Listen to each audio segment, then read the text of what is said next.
자, 이번 시간에는 투자 분석 기법 계산 문제 다룰 차례인데요.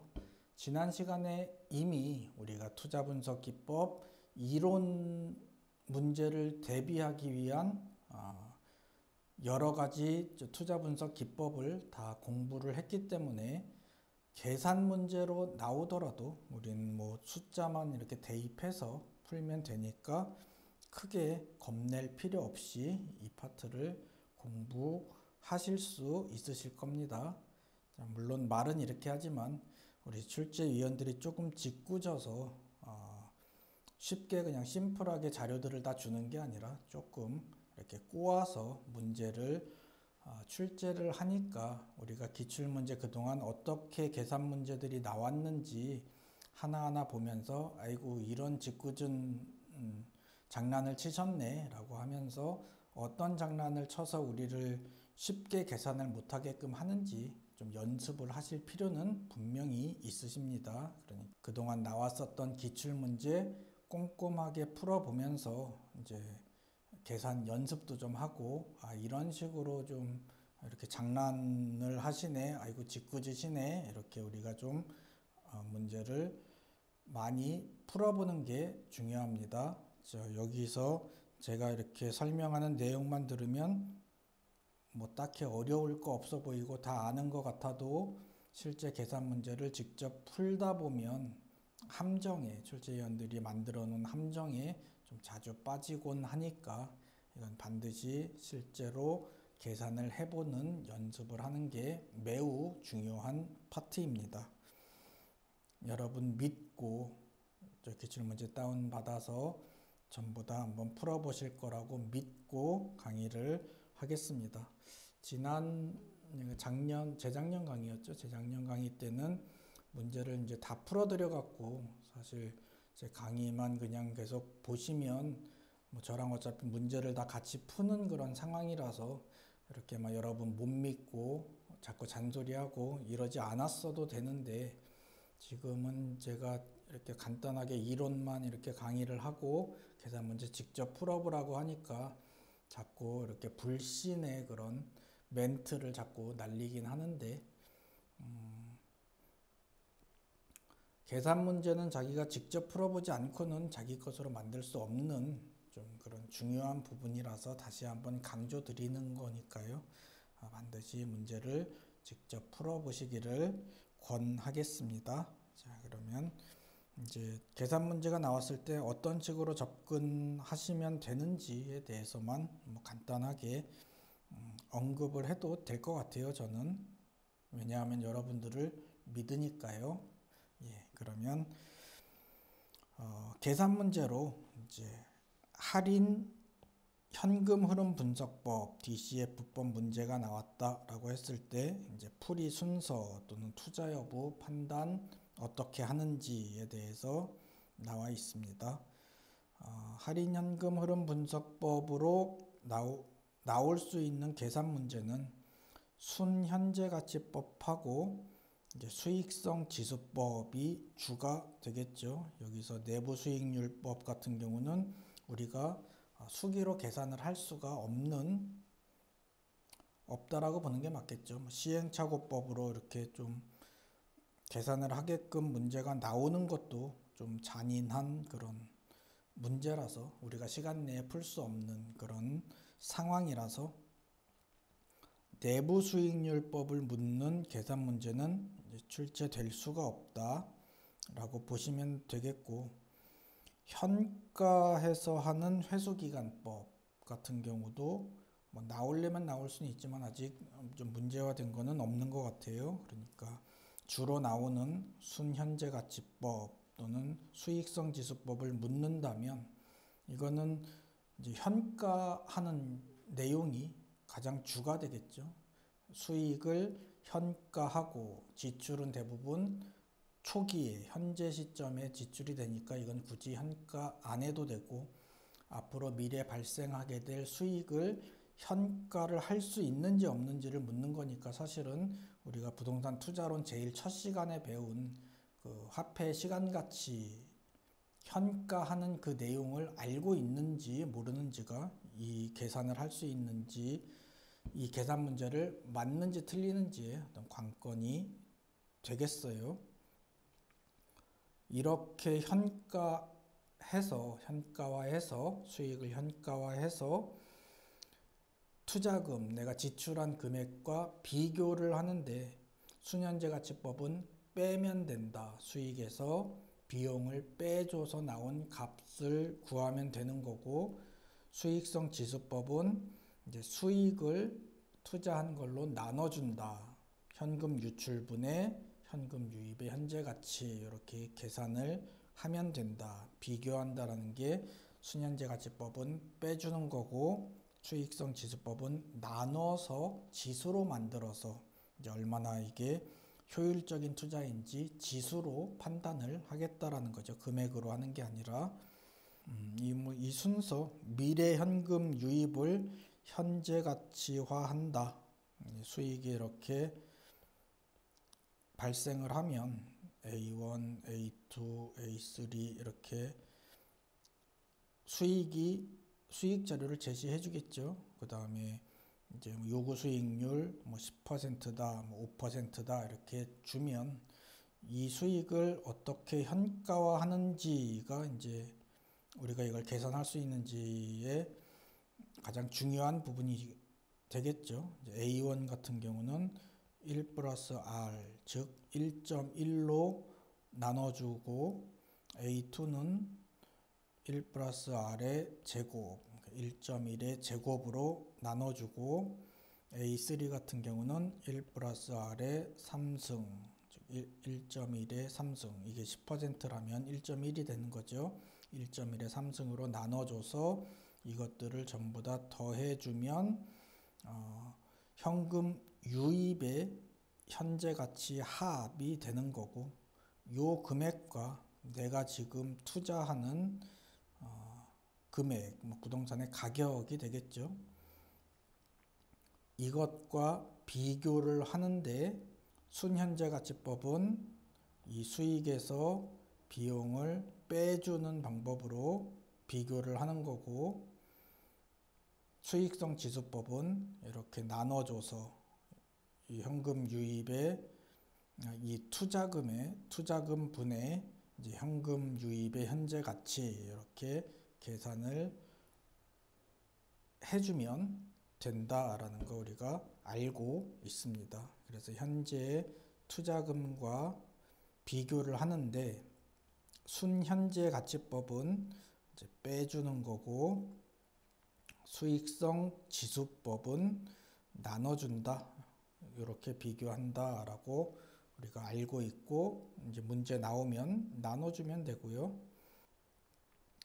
투자 여부 판단 문제가 나오면 0보다 크면 투자 타당성이 있다. 그리고 여러 투자 대안이 있는 경우 그 값이 크면 투자 타당성이 더 높다. 이렇게 우리가 판단할 수 있고, 수익성 지수법은 기준이 1이죠. 이거 현금 유출분의 유입, 이건 당연히 현가 합이 될 거고, 이것을 비교하는데 1보다 크다라는 거는 수익이 더 크다라는 거죠. 지금 내가 투자한 금액보다 들어오는 돈이 더 크다라고 하는 게 분자가 더 크니까 이게 1보다 큰 값이 나올 거고, 이렇게 수익이 더 크면 당연히 투자 타당성이 있는 거고, 그 다음에 여러 투자 대안이 있으면 당연히 값이 크면 투자 타당성이 높다라고 우리가 판단하면 되겠고요. 내부 수익률법은 계산 문제로 나오진 않지만 요 개념, 순현재 가치가 0이 되는, 즉 현금 유입과 유출이 같아지는 이 내부 수익률을 계산을 해서 우리가 수기로는 못하고 컴퓨터가 해줘야 되겠죠. 복잡해서 우리는 구할 수는 없어요. 이 내부 수익률을 구한 다음에 이를 투자자의 요구 수익률과 비교해서, 요구 수익률은 물어보면 알죠. 너 요구 수익률은 얼마니? 이렇게 물어봐서 이것과 비교해서 내부 수익률이 더 큰 경우 이 수익의 흐름을 계산한 기대 수익률이 더 큰 경우 투자 타당성이 있다. 이거 너 투자해도 된다. 네가 요구하는 것보다 훨씬 큰 수익을 얻을 수 있다라고 이렇게 제시해주면 되겠어요. 할인현금 흐름 분석법은 현가화만 할 줄 알면 뭐 크게 어렵지 않게 우리가 계산을 할 수가 있고요. 이제 비할인 현금 흐름 분석법, 이거는 뭐 할인을 하지 않으니까 그 화폐 시간 가치 개념을 고려하지 않으니까 계산 방법은 분명히 더 쉬울 거예요. 이거보다 훨씬 더 쉬울 거지만 워낙 종류가 많아서 어느 걸 물어볼지 모르고 어느 게 나올지 모르니까 우리가 조금 어렵게 느껴지는 건데, 물어본 내용, 물어본 뭐 승수, 물어본 수익률 이런 것들의 개념을 우리가 정확하게 알고 있으면 그 해당되는 것을 이제 값을 구해서 또는 제시된 값을 집어넣어서 계산하면 되는 거니까 계산은 뭐 또 그렇게 어렵지 않게 할 수 있어요. 어떤 값으로 계산하는지 여부를 판단하는 게 워낙 많아서 헷갈릴 수 있는데, 우리 이미 이론하면서 좀 어느 정도 우리가 틀은 잡아놨으니까 좀 반복하시면서 정확하게 나에게 필요한 자료가 뭔지, 그 문제로 나온 것들을 일일이 다 이렇게 읽어보면서 하는 게 아니라 무엇을 묻는지를 확인하고 그 묻는 것을 구하기 위해서 내가 필요한 자료, 뭐 가격이랑 뭐 순영업소득이 필요하다라는 걸 먼저 정해놓고, 그 다음에 가격을 그냥 바로 줬는지 순영업소득을 바로 줬는지만 판단하면 되겠죠. 근데 가격 주고 순영업소득 주고 막 이렇게 순진하신 출제위원님들은 안 계실 거고, 순영업소득을 막 구하게끔 자료를 복잡하게 준다거나 뭐 해서 좀 이렇게 함정도 또 중간중간 파놓고 이렇게 아마 출제를 할 거예요. 그러함에도 불구하고 우리는 이미 앞에서 그 현금 흐름의 이제 계산도 우리가 좀 연습을 했고, 그 다음에 어떤 자료가 필요한지도 우리가 정확하게 투자분석기법 이론 파트에서 공부를 했으니까 우리는 함정에 빠지지 않고 아마 문제를 잘 풀 수 있지 않을까 이렇게 기대를 해봅니다. 비할인 현금 흐름 분석법은 뭐 전통적 분석법, 어림셈법, 뭐 다양한 비율 분석법으로 이제 좀 우리가 크게 나눠서 보기로 했고, 이제 주로 출제되는 건 전통적 분석법 중에서 이제 회수기간법 물어보는 거, 어림셈법에서 승수법, 수익률법, 그다음에 비율 분석법은 뭐 워낙 다양한 게 나와서 뭐 우리 뭐 물어보는 거 그냥 풀면 되죠, 뭐. 그렇죠? 예. 자, 먼저 단순 회수기간법 같은 경우는 이제 투자 금액, 이 투자 금액은 부동산의 가격이 되겠죠. 보통 뭐 지분 투자와 저당 투자를 합쳐서, 그러니까 내 돈과 은행에서 빌린 돈 합쳐서 그게 이제 부동산의 가격이잖아요. 그거를 투자를 하는데 이 투자 금액을 회수하는 데 걸리는 기간을 계산해서 짧은 투자안을 선택하면 된다. 이 큰 투자 금액을 이제 소득으로 나누어줘서 몇 년이 걸리는지 계산을 하는 이런 방법 되겠습니다. 분자에 이제 투자 금액 집어넣으면 되고, 분모에 이제 소득 값에서 이제 주어지는 소득을 분모에 두면 회수하는 데 걸리는 기간을 우리가 구할 수 있겠죠. 이건 뭐 어렵지 않게 우리가 풀 수 있는 내용이 될 수 있을 것 같아요. 자, 어림셈법에 승수법과 수익률법이 있고, 이 우리가 각각의 현금 흐름에서 구할 수 있는 각각의 소득마다 승수도 있고 수익률도 있다라는 거 우리가 알고 있고, 순영업소득이 이제 뭐 가장 좀 많이 출제되는 그런 소득이 되겠고, 그 다음에 승수는 이름들이 전부 다 이렇게 심플해서 이 승수를 보는 순간 우리가 어떤 자료들이 필요한지 알 수 있는데, 수익률 같은 경우는 좀 이름들이 심플하지 못하고 이렇게 좀 이름들이 많다라는 거 우리가 봤었고, 뭐라고 물어보든 뭐 자본환원율이라고 물어보든 총투자 수익률이라고 물어보든 종합환원율이라고 물어보든 우리는 부동산의 가격과 순영업소득을 알면 내가 답을 구할 수 있구나 라고 먼저 내가 무엇을 구해야 되는지 정해놓고, 그 다음에 자료들 보면서 보나마나 순영업소득을 좀 어렵게 구하게끔 현금 흐름을 이용해서 순영업소득을 구하는 뭐 연습 우리가 했었던 그 내용이 섞여서 이제 문제에 나오겠죠. 그러면 역으로 필요한 자료들 또는 뭐 불필요한 자료들 빼고 필요한 자료들만 이용해서 순영업소득만 구하면 보통 부동산의 가격 또는 투자 금액은 바로 주어지니까 이렇게 나눠서 나온 값을 이제 지문에서 찾으면 이제 한 문제에 그냥 맞는 이런 상황이 되겠어요. 그래도 워낙 종류가 많다 보니까 우리가 요 이름을 이용해서 어떤 자료가 필요한지 이제 연습하는, 이제 확인하는 이제 그런 내용이 좀 중요하겠죠. 그리고 요 부채 서비스액이 빠지는 요 순영업소득과 세전현금 흐름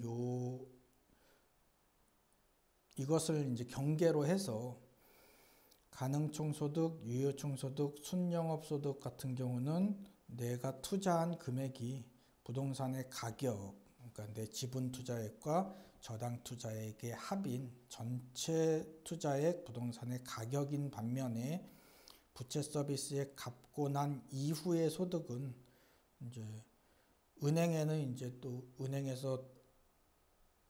돈을 갚았으니까 내 주머니에서 실제 나온 이제 지분 투자액과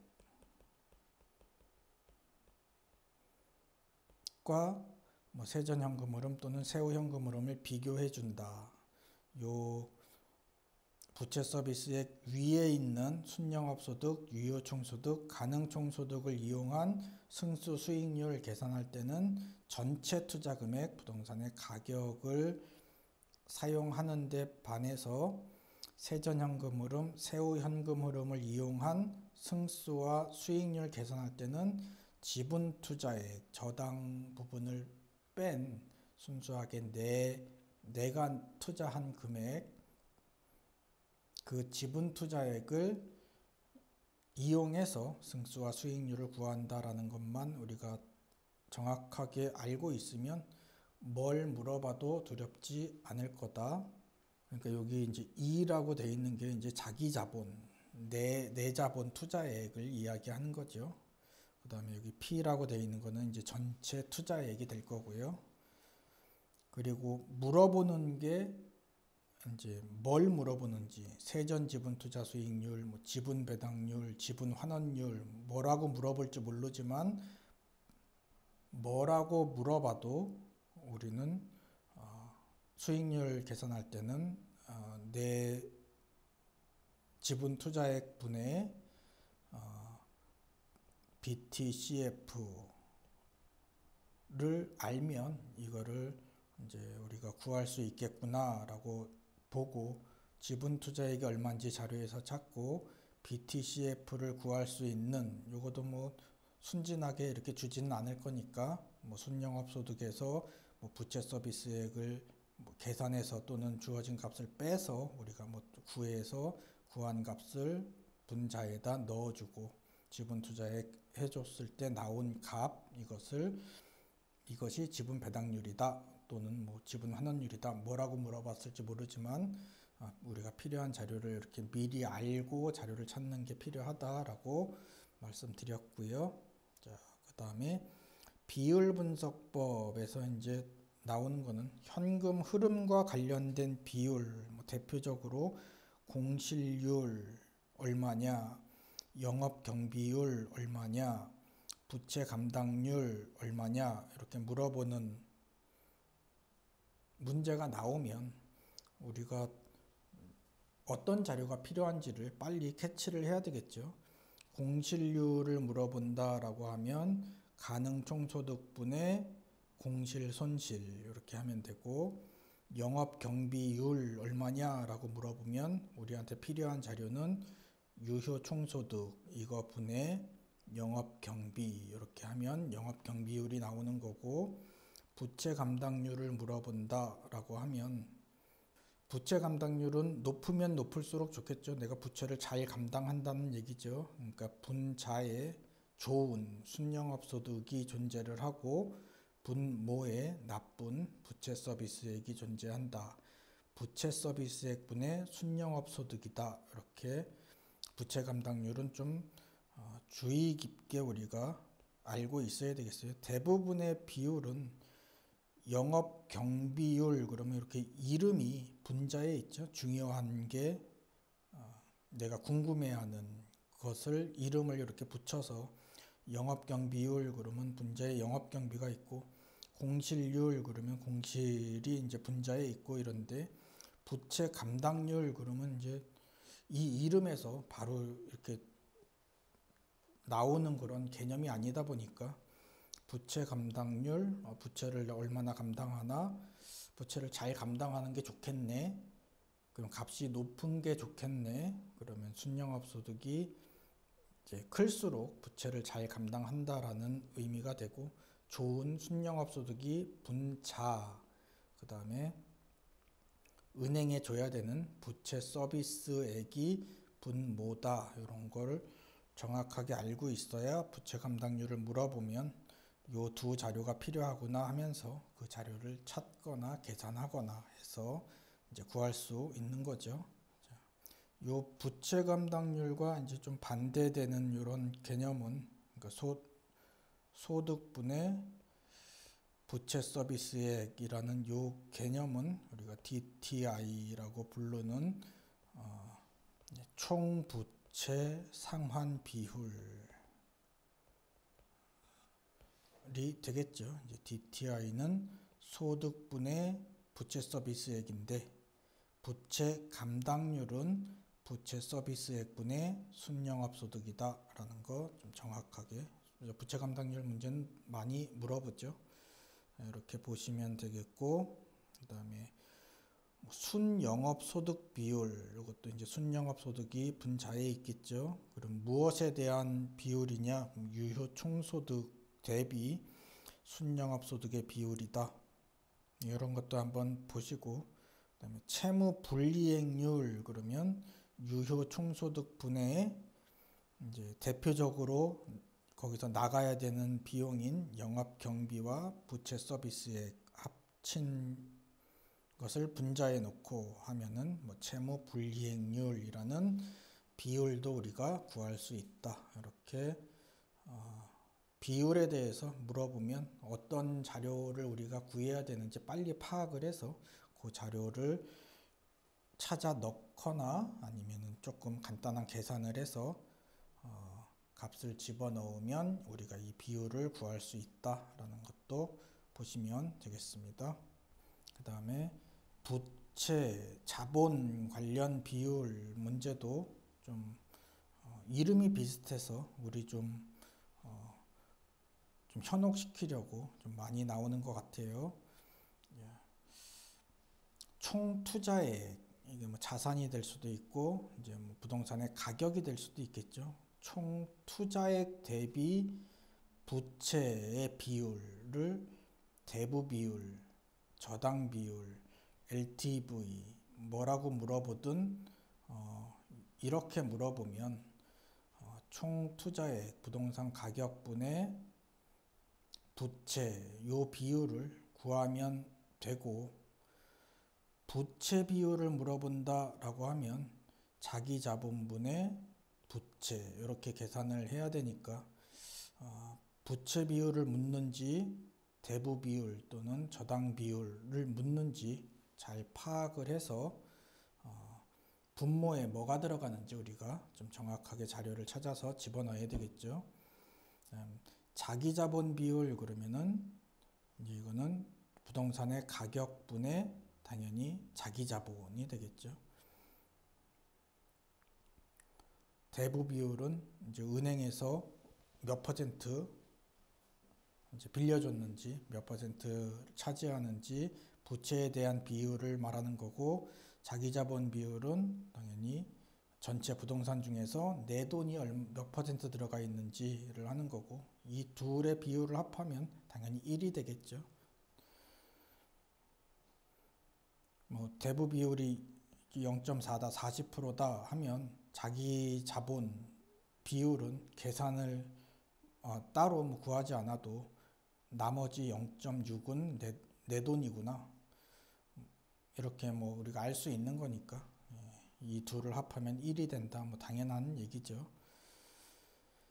타인 자본에 대한 배당은 부채 서비스액이다. 은행에서 돈을 빌렸고 그러면 우리는 은행에 사실 배당이라는 것을 한다라는 뭐 개념이 되겠죠. 부채 서비스액.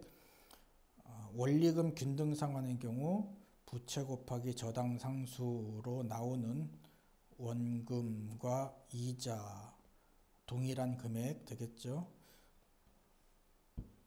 이 금액이 부채 서비스액이 되는 거고, 원금 만기 상환, 원금은 만기일에 상환을 하고 그 기간 동안은 이자만 계속 지급한다라고 했을 때 부채 서비스액은 그냥 부채에다가 이자율을 곱한 그 이자만큼만 이제 부채 서비스액이 될 거고요. 이건 뭐 원리금 균등 상환, 뭐 원금 만기 상환 이런 거는 이제 금융론에서 또 다시 다룰 내용입니다.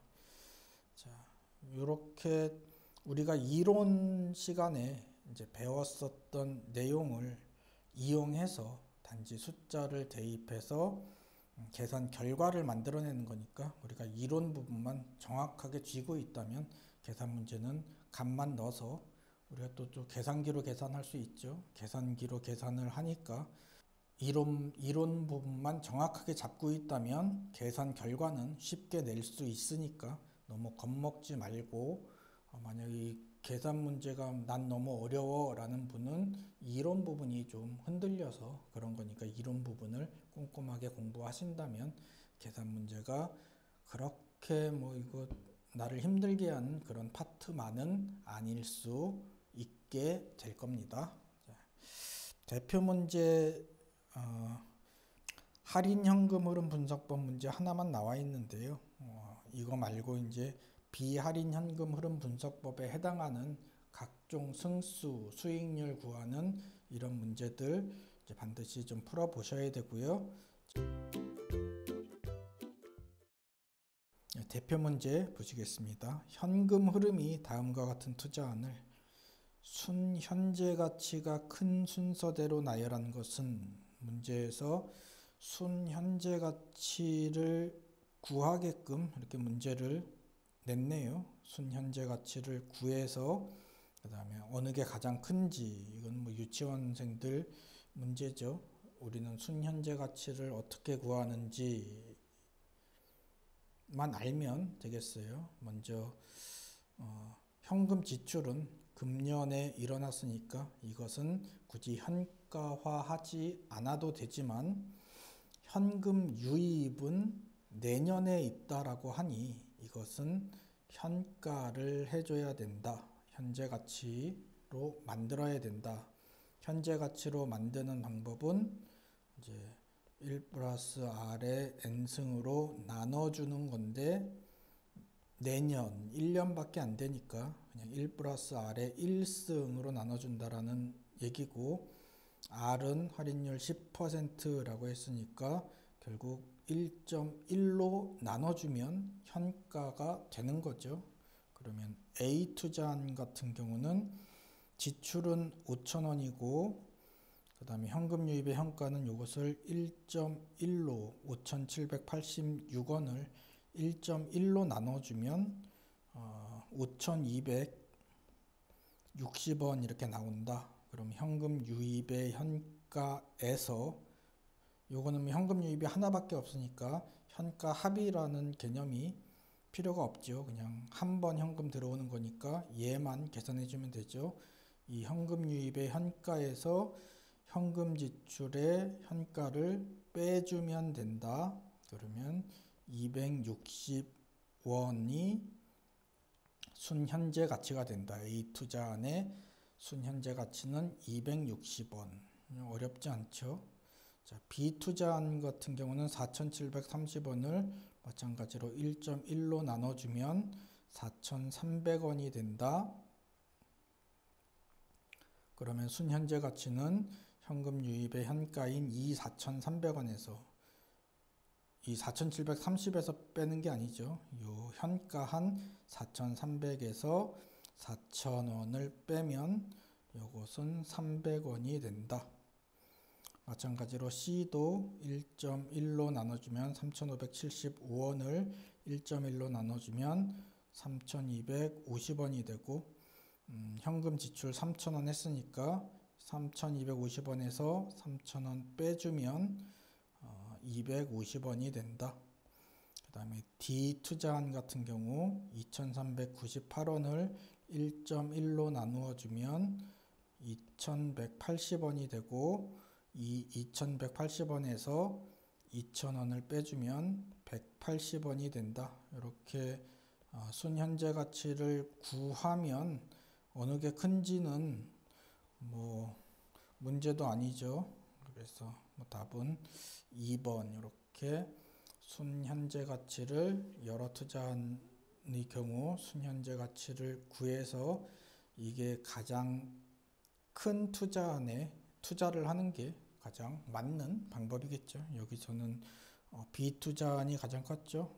투자한 B를 투자하면 된다. 하나만 투자해야 된다면 B를 투자하면 된다라고 하면 되겠고 또 예산이 어느 정도 있어서 그 다음에는 뭐랑 또 같이 투자하면 돼 그러면 당연히 2등인 이제 A 투자안이랑 이렇게 두 개 같이 투자하면 돼라고 이렇게 우리가 어떤 거에 투자할지 이 순현재 가치를 구해서 이제 금액을 보면서 판단을 하는 게 이제 순현재 가치법이고 만약에 수익성 지수를 물었다 그러면은 똑같이 이렇게 구입한 똑같이 이제 계산한 이 현가를 이용해서 이렇게 나눠주면 되겠죠. 이렇게 나눠준 값을 이제 지수로 해서 이 지수의 값이 크면 일단 기본적으로 이 지수의 값이 1보다는 커야 수익이 발생하는 거고 그 다음에 그 값이 크면 클수록 수익이 크다라는 의미이니까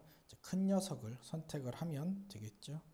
자, 이렇게 간단하게 이제 문제를 풀어봤고요. 나머지 문제들은 한번 꼼꼼하게 풀어보시면서 이제 문제가 어떻게 나오는지 꼭 파악하시기 바라고 그다음에 문제 풀면서 좀 애매하다, 좀 어렵다, 잘 이해가 안 된다라는 부분은 저에게 좀 질문해 주시면 제가 이제 성심성의껏 이제 답변해 드리도록 하겠습니다. 하지만 아마 질문거리가 없겠죠. 워낙 우리가 이론 투자분석기법 이론에 대해서 꼼꼼하게 공부했다면 또 그리 어렵지 않게 우리가 문제를 푸실 수 있으리라 확신합니다. 자, 그래도 혹시 모르시는 거 있으면 질문 남겨주시면 제가 답변해 드리겠고요. 계산 문제 반드시 풀어보시라는 잔소리 마지막으로 한 번 더 하고 수업 마치겠습니다. 다음 시간에 뵙겠습니다.